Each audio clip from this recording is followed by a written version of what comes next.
HDBN news में आपका स्वागत है। आज हम जानेंगे, अमेज़न को बताना होगा आयातित उत्पाद के देश का नाम। भारत की सैन्य ताकत में ध्रुवास्त्र से हुआ इजाफा। अब उन ड्राइवरों को भी सशर्त मिलेगा लाइसेंस जिन्हें है रंग पहचानने की बीमारी। क्या आपने भी देखी गुलाबी झील? अब सुलझा लोनार झील के गुलाबी होने का रहस्य। अब जानते हैं अमेरिका का चीन पर बड़ा फैसला। G20 के मंच से भी चीन को सख्त संदेश। ताइवान ने किए चीन के 2 सरकारी अफसरों के वीज़ा रद्द। जी जिनपिंग ने कहा, जीसस की फ़ोटो हटाओ, मेरी फ़ोटो लगाओ। अमेरिका से भी हो सकता है टिकटॉक सरकारी डिवाइस से बाहर। बांग्लादेश की पनडुब्बी विकास परियोजना पर ड्रैगन की नज़र। उत्तराखंड में नो मैंस लैंड पर नेपालियों ने लगाए 15 पिलर। अब श्वसन से होगी कोरोना की जांच। राजधानी के हाल। दिल्ली में अब हर महीने होगा सीरो सर्वेक्षण। अब विस्तार से। ई कॉमर्स कंपनियों को बताना होगा आयातित उत्पाद किस देश का। अमेज़न, फ्लिपकार्ट और स्नैपडील जैसी ई कॉमर्स कंपनियों को अब उनके मंच पर बिकने वाले आयातित उत्पाद के मूल देश का नाम दर्शाना होगा, यानी यह बताना होगा कि आयातित उत्पाद किस देश का है। केंद्र सरकार ने बुधवार को दिल्ली हाई कोर्ट को यह जानकारी दी। 7 किलोमीटर से ही हेलीकॉप्टर से टैंक को निशाना बनाएगा ध्रुवास्त्र। पूर्वी लद्दाख में चीन के साथ सीमा विवाद के बीच रक्षा अनुसंधान एवं विकास संगठन DRDO ने हेलीकॉप्टर से लॉन्च की जाने वाली टैंक रोधी मिसाइल हेलिना का सफल परीक्षण किया। DRDO द्वारा बनाई गई इस स्वदेशी मिसाइल का परीक्षण 15 और 16 जुलाई को उड़ीसा के बालासोर में किया गया। दिन हो या रात, ध्रुवास्त्र कभी भी कर सकता है दुश्मन देश के टैंकों को बर्बाद। पहले नहीं मिलता था वर्णांधता रोग से ग्रसित लोगों को ड्राइविंग लाइसेंस, पर अब परिवहन विभाग दिव्यांग आत्मनिर्भर योजना के तहत वर्णांधता अर्थात कलर ब्लाइंडनेस वालों को भी देगी ड्राइविंग लाइसेंस, लेकिन इसके लिए रखी है कुछ शर्तें। ऐसे लाइसेंस वाले लोगों को भारी वाहन और रात के समय वाहन चलाने पर रहेगी पाबंदी। हालो आर्चिया जीवाणु से गुलाबी हुई लोनार झील। खारे पानी में पाया जाता है यह खास जीवाणु। महाराष्ट्र के बुलडाणा जिले में लोनार झील का पानी हालो आर्चिया जीवाणु की बड़ी संख्या में मौजूदगी के कारण गुलाबी हुआ। अमेरिका ने चीन को ह्यूस्टन स्थित वाणिज्य दूतावास को 72 घंटों में बंद करने को कहा। ट्रंप प्रशासन के इस कदम से बीजिंग पूरी तरह भड़क गया।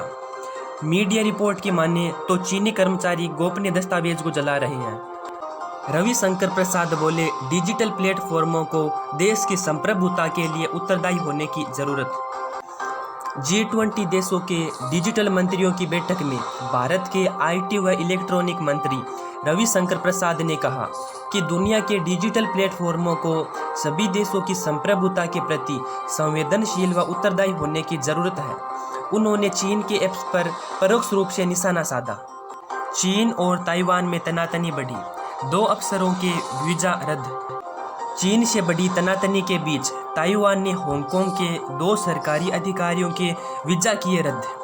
हांगकांग चीन के अधिकार वाला अर्ध स्वायत्त क्षेत्र है। चीनी लड़ाकू विमान रोजाना लगा रहे हैं ताइवान का चक्कर। चीन पड़ोसियों को धमकाने से बाज नहीं आ रहा। चीन में कहा जा रहा है कि ईसाइयों के देवता जीसस की जगह कम्युनिस्ट की फ़ोटो लगाई। अल्पसंख्यकों पर जुल्म के लिए बदनाम चीन में मुसलमानों के बाद अब ईसाई समुदाय की धार्मिक पहचान खतरे में पड़ती नजर आ रही है। ईसाइयों से कहा जा रहा है कि वे अपने घरों में क्रॉस जैसे धार्मिक प्रतीक चिन्ह और ईसाइयों के देवता जीसस क्राइस्ट की तस्वीर हटाकर उनकी जगह कम्युनिस्ट नेताओं की फ़ोटो लगाई।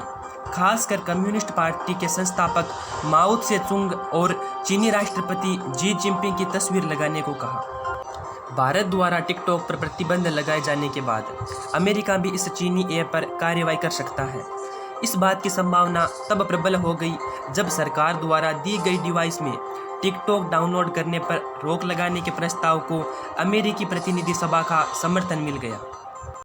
रक्षा क्षेत्र में पेट बनाकर चीन घेरना चाहता है भारत को। चीन की निगाह बांग्लादेश की अत्याधुनिक सबमरीन बेस पनडुब्बी अड्डा BNS शेख हसीना परियोजना पर। भारत नेपाल के मध्य सीमा विवाद लगातार बढ़ता जा रहा। भारत के काला पानी, गर्भ्यांग और कुटी को अपना बताने के बाद बुधवार को नेपाली नागरिक शारदा बैराज से नेपाल ब्रह्मदेव जाने वाले मार्ग पर पिलर लगाकर तारबाड़ करने लगे। ड्रॉपलेट बायोसेंसिंग से संक्रमण की तेजी से होती है पहचान। अमेरिका के वर्जीनिया पॉलिटेक्निक इंस्टीट्यूट और स्टेट यूनिवर्सिटी के एशियस नैनो जर्नल में प्रकाशित शोध में बताया गया है कि कोविड-19 टेस्ट से कोरोना की पहचान अब नई विधि मुंह से निकलने वाली श्वसन बूंदों अर्थात ड्रॉपलेट सेंसिंग से और कई घंटों जल्दी की जा सकेगी। कोरोना की जांच के लिए अब दिल्ली में हर महीने सीरो सर्वेक्षण जांच होगी। कोरोना की यह जांच दिल्ली सरकार हर महीने की 1 से 5 तारीख के बीच कराएगी। पता चलेगा कितने प्रतिशत लोगों में एंटीबॉडी बनी। उत्तर भारत में भारी बारिश के आसार। उत्तर भारत में जुलाई के आखिर में भारी बारिश के आसार हैं। हरियाणा, पंजाब, दिल्ली, उत्तराखंड और राजस्थान सहित सभी हिस्सों में मानसून सक्रिय होगा। 27 से 30 जुलाई तक मूसलाधार बारिश की संभावना। अब फिल्म जगत से 2 शेड्यूलों में पूरी होगी सुशांत सिंह राजपूत से प्रेरित फिल्म। निर्माता विजय शेखर गुप्ता सुसाइड और मर्डर नाम की फिल्म की घोषणा कर चुके हैं। उन्होंने पहले ही साफ कर दिया है कि यह फिल्म सुशांत पर आधारित नहीं बल्कि उससे प्रेरित होगी। लाइक, शेयर एंड सब्सक्राइब करने के लिए आपका धन्यवाद।